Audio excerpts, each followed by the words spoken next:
Here, and what a monumental video this is. The Samsung Galaxy S7 Edge versus the iPhone 6s Plus. Like promised, I'm going to put these phones to the test, compare every factor everyone should consider when purchasing a new phone, how these compare, everything you need to know when choosing between one or the other. And I gotta say, Samsung's went and done something special this year. This is a phone tailored on the needs of their customers. Samsung listened, and this is the result. So I'm very curious to see how this compares to the mammoth iPhone 6s Plus from Apple's side. And I know it might be very hard to be objective on an Apple channel, but that's exactly what I'm going to try and be. This is the true competitor of the 6s Plus, and that's what I'm going to treat it as. So first impressions, picking up the Galaxy S7 Edge, the larger brother of the Samsung Galaxy S7, it's got a beautiful design. This thing is custom tailored to fit in the palm of your hand like no other phone. Samsung went and curved the edges even further on the back, so it actually sits nice and flush in your hand. The design is top notch. I absolutely love it. For the iPhone 6s Plus, it's a very wide phone. It's crazy how Samsung stuffed such a large display in a smaller phone, but overall, the 6s Plus wouldn't say it's very comfortable to use with one hand. It's got a curved edge, a grippy back, but still, the Samsung Galaxy S7 Edge just fits in the palm of your hand so much better. Using it with one hand is definitely more doable, and the edge display makes that a little bit easier. Both phones do have 2.5D glass though, so that means it curves around the edges, and the S7 Edge actually has a use for it, of course. The iPhone 6s Plus just has it for looks. Now, I'm actually amazed how small the S7 Edge is. I mean, look at it in the shadow of the iPhone 6s Plus. Quite a small device for such a large display. Overall sizes of the phones, not too far off, but the 6s Plus is the larger of the two, of course, a little bit heavier as well. If you're going from one to the other, the button and placement of all the ports is very familiar, very similar, so the only big difference is the micro SD slot being relocated on the edge. Overall though, very familiar and usable.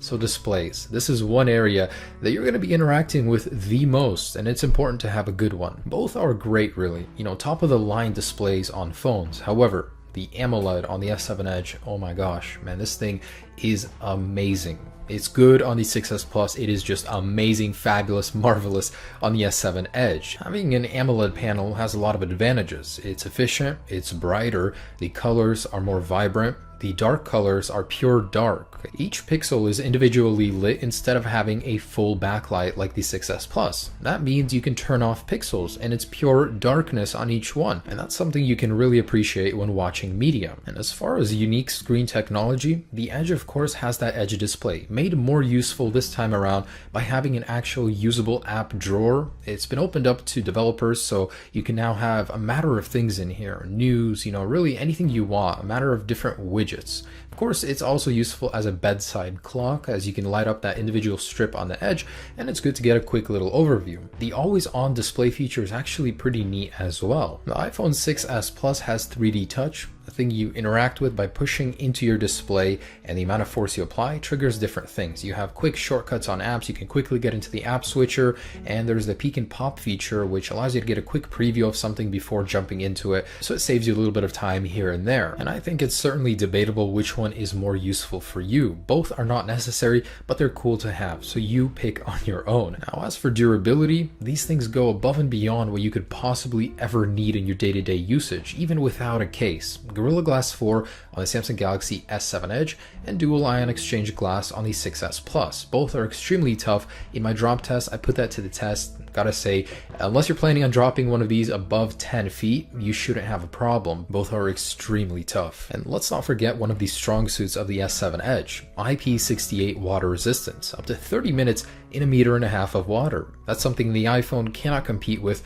and something that should be considered when choosing between these. So let's take a look at what's powering these behemoths. Specs haven't ever been a very good indicator of performance, but an Apple A9 chip is inside the 6s Plus, 1.8 GHz dual core and 2 gigs of RAM. On the Galaxy S7 Edge, we've got the Snapdragon 820, which replaces the 810, which had the overheating issue. It's a quad core, 2 of the cores being 2.15 GHz and the other 2 being 1.6 GHz, 4 GB of RAM, and by the way, LPR DDR4 spec on both. We've got an Adreno 530 GPU and a built-in one on the iPhone 6s Plus. So these are the numbers, but how do they compare? Let's take a look. And I just want to let you know, this is the S7 Edge in America. Their international versions will have different CPU and GPU options. Now I did clear out the entire app switcher on both, and we're going to go ahead and run a Geekbench. So these are the results we're looking at. Not too far off, and these are the true competitors. You know, usually we'd be comparing them a generation apart. These are the exact same generations. So the iPhone 6s Plus does a little bit worse in the multi-core. Of course, it's got weaker processors, but the single core does pretty dang good, and I was impressed with that. And I did rerun this test for accuracy. So how does this reflect in real world usage though? Let's take a look. So just a couple smaller tests, like something we're actually going to be doing in our life. Let's say Grand Theft Auto San Andreas, loading it on the iPhone 6s Plus, it was still a little bit faster, and when we're actually loading the game, it loaded a couple seconds faster than the S7 Edge despite the lower specs. So these are the areas that really matter, and the iPhone 6s Plus does good. Loading the camera even, it was available to take a photo earlier. So let's run a GFX benchmark and see graphical performance wise where we're at. The iPhone 6s Plus did finish the test a lot earlier. So the numbers here don't lie. In terms of GPU performance, the iPhone 6s Plus outperforms the Adreno 530 GPU in the S7 Edge. In overall frames and frames per second, it did a lot better. However, the S7 Edge has a few areas where it did better in as well. So this is close to a draw, but the iPhone 6s Plus does a little bit better here. Performing a Wi-Fi speed test from the same distance to the router yielded different results. The iPhone 6s Plus has the advantage of more LTE bands. The S7 Edge has a faster theoretical download speed over LTE. For the stock browser included in both devices, compatibility scores were a little bit off here, and performance in the actual browser, I was surprised to find that it was pretty much a draw. In one area, the S7 Edge did faster, in the other, the iPhone 6s Plus did faster, so both are good. The iPhone 6s Plus could certainly learn a thing or two from the S7 Edge. Much larger batteries included in the S7 Edge, wireless charging, and Quick Charge 3.0 support, getting you from 0 to 80% in just 35 minutes. Really, the iPhone 6s Plus loses here. S7 Edge wins hands down. Testing the fingerprint sensor speeds, the iPhone 6s Plus was actually faster here from a dark screen. If we had the screen lit up, the iPhone 6s Plus lost because it has a long drawn out animation. So as you can see, boom, the S7 Edge is in right away, but from a dark screen where we'll be using it most, the 6s Plus is faster. And to me, speaker quality means a lot, so I tested that on both devices. In terms of actual loudness, the Samsung Galaxy S7 is the louder of the two, clocking in at 100.2 decibels. When we tested the iPhone 6s Plus, it was a little bit quieter at 99.5. Loudness isn't everything, but the Galaxy S7 had a deeper, richer tone.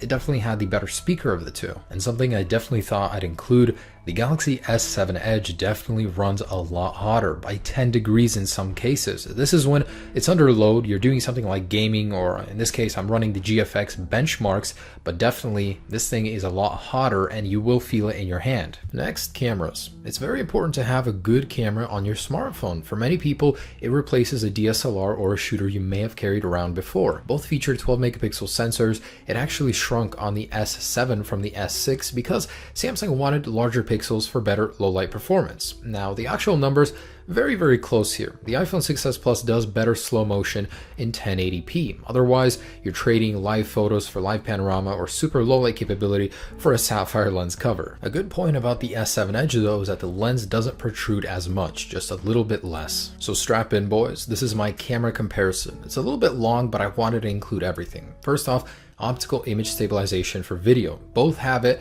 The iPhone 6s Plus seems to do just a little bit better. I'd say maybe 20% less judder when walking around and moving the camera. It's a lot less noticeable. Otherwise, both are perfectly watchable and great quality at 1080p even. Next, autofocus. This is one area where Samsung really outshines the iPhone. The autofocus is so fast, it uses every pixel inside of the lens to focus. The iPhone just uses 5%, and you can definitely see, panning from a close to far subject, the focus is so much faster. Here is 4K quality. So the amount of detail is very good on both. The color is a little bit different. On the iPhone 6s Plus, it's a little more muted. On the S7 Edge, it's a little more vibrant. So in actual low light, the S7 Edge, I'd say, is a little bit better. Samsung said 30% better than the iPhone. I say maybe 15 to 20%. It's really not all that much better, but it is pretty dang good. And Samsung actually upgraded the slow motion capability of the S7 and now matches the iPhone 6s Plus at 240 frames per second in 720p. Both are good. The color, as you can see, is a little different on the S7. And here's the camera quality. So taking photos, you'd be hard pressed to find the differences unless you go into low light. There's less noise on the S7. Otherwise, both are fantastic cameras, really. So good job to both. The color vibrance is the one area the S7 Edge shines in. So otherwise, both are almost indistinguishable.